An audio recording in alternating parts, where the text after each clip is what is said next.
Hello friends, my name is Kajal और आप सभी का स्वागत है मेरे चैनल पर।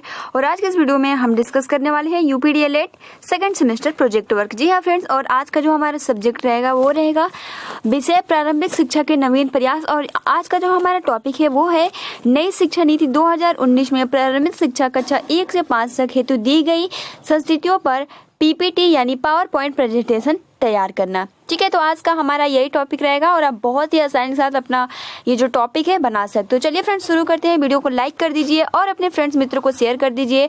और भी हमने बहुत सारे प्रोजेक्ट वर्क के वीडियो अपलोड कर दिए। अगर आप अभी तक आपने वो वीडियोज नहीं देखे हैं तो आप सभी को कमेंट्स बॉक्स में उसका लिंक मिल जाएगा, आप वहाँ से जाकर देख सकते हो। चलिए फ्रेंड्स शुरू करते हैं। तो आप यहाँ देख सकते हो कि मैंने प्रेजेंटेशन बनाया है। आप भी बहुत ही आसानी के साथ बना सकते हो। मैंने कल के वीडियो में आपसे भी बताया था कि आपको किस तरीके से बनाना है। ठीक है, तो सबसे पहले तो आप यहाँ लिखेंगे नई शिक्षा नीति 2019 में प्रारंभिक शिक्षा, ठीक है, कक्षा 1 से 5 तक दी गई संस्तुतियों पर पीपीटी। तो सबसे फर्स्ट पेज पे आपका इस तरीके से होना चाहिए। आप और भी अच्छा बना सकते हो, ठीक है, लेकिन ऐसा भी रहेगा तो कोई प्रॉब्लम नहीं है। तो सबसे पहले आपका हेडिंग यही रहेगा, नई शिक्षा नीति 2019 में प्रारंभिक शिक्षा कक्षा 1 से 5 तक दी गई संस्तुतियों पर पीपीटी। क्लियर। अब हम जानते हैं इसके थोड़े कि क्या है और क्या नहीं। तो हाल ही में मानव संसाधन विकास मंत्रालय द्वारा नई शिक्षा नीति के पुनर्गठन हेतु मसौदा यानी ड्राफ्ट को प्रस्तुत किया गया है। ठीक है, अब हम जानते हैं कि क्या है, तो एक बार हम परिचय पढ़ लेते हैं।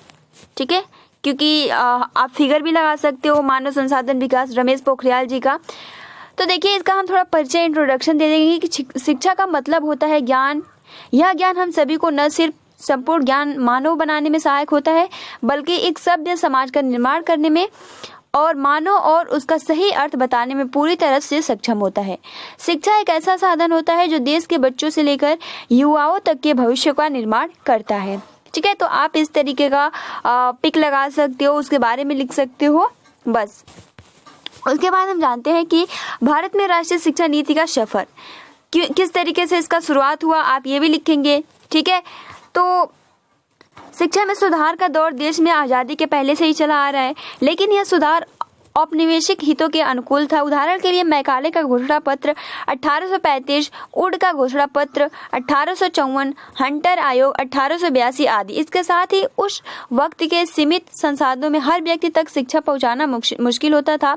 स्वतंत्रता के पश्चात सभी तक शिक्षा की पहुंच सुलभ कराने के उद्देश्य से सर्वप्रथम 1948-1949 में राधा कृष्ण आयोग तथा 1953 का माध्यमिक शिक्षा आयोग या मुदालियर आयोग को स्थापित किया गया और शिक्षा के गुणवत्ता पर ध्यान देने के उद्देश्य से साल 1961 में एनसीईआरटी की स्थापना हुई थी। ठीक है, तो ये बहुत ही महत्वपूर्ण ये पॉइंट्स है, आप अपने पीपीटी में इसको जरूर लिखना। ठीक है, उसके बाद आप यहाँ नीचे हम स्क्रॉल करेंगे और नई शिक्षा नीति का लक्ष्य क्या है। तो इसमें 0 से यानी जन्म से 6 साल के बच्चों तक उच्च गुणवत्ता वाले ECE early childhood care and education. ठीक है, ECE का फुल फॉर्म होता है early childhood care and education programme, जिनमें बच्चों को भाषा संबंधित गतिविधियां करवाई जाती है। ठीक है, और इनकी पहुंच निःशुल्क और सरल बने। प्रारंभिक बाल अवस्था शिक्षा से संबंधित सभी पहलू मानव संसाधन विकास मंत्रालय के दायरे में आएगा। ठीक है, नई शिक्षा नीति द्वारा ड्रॉप आउट में बच्चों को शिक्षा द्वारा दोबारा जोड़ने और सभी तक शिक्षा की पहुंच को सुनिश्चित करने का भी लक्ष्य रखा गया है। इसके तहत 2030 तक 3 से 18 साल की उम्र के सभी बच्चों के लिए निःशुल्क और अनिवार्य गुणवत्तापूर्ण शिक्षा तक पहुंच और भागीदारी और सुनिश्चित किया गया है। अगला पॉइंट कहता है कि माध्यमिक शिक्षा को सुनिश्चित करने के लिए शिक्षा के अधिकार अधिनियम को विस्तारित किया गया है, जिसके तहत साल 2030 तक कक्षा 12 तक मुफ्त और अनिवार्य शिक्षा मुहैया कराने की व्यवस्था की गई है।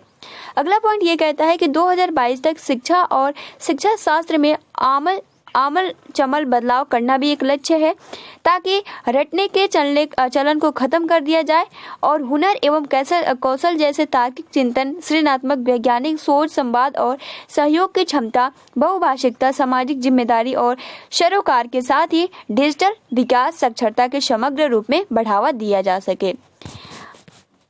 उसके बाद आप देख सकते हो नई शिक्षा नीति की आवश्यकता क्यों। तो भारत में नई शिक्षा नीति की जरूरत निम्न बिंदुओं के अंतर्गत समझा जा सकता है। पहला ये कि मौजूदा शिक्षा व्यवस्था की एक खामी यह भी है कि देश में जिस तरह के नैतिक आचार व्यवहार का परिचय दिया जाना चाहिए उसको यह प्राप्त करने में असफल रही है। ठीक है, तो इसलिए नई शिक्षा की आवश्यकता पड़ती है। उसके बाद आप ये लिख सकते हो कि मौजूदा शिक्षा नीति उन अपेक्षाओं पर खरा नहीं उतर सकी जिसकी उम्मीद की गई थी। उदाहरण के तौर पर उद्योग व्यापार जगत द्वारा लगातार इस बात को लेकर चिंता व्यक्त की गई है कि स्कूलों और कॉलेजों में ऐसे युवा नहीं निकल पा रहे हैं उसकी आवश्यकताओं के हिसाब से उपयुक्त हो। अब वर्तमान शिक्षा व्यवस्था में ज्ञान से ज़्यादा महत्व अच्छे अंकों को दिया जाने लगा है और नतीजतन विद्यार्थियों में ज्ञान की जगह पर अच्छे अंकों को प्राप्त करने की प्रतिस्पर्धा बढ़ी है, जबकि कुछ वर्ष पहले ही इस बात की अनुभूति हो गई थी कि किताबी ज्ञान का एक सीमा तक ही महत्व होता है।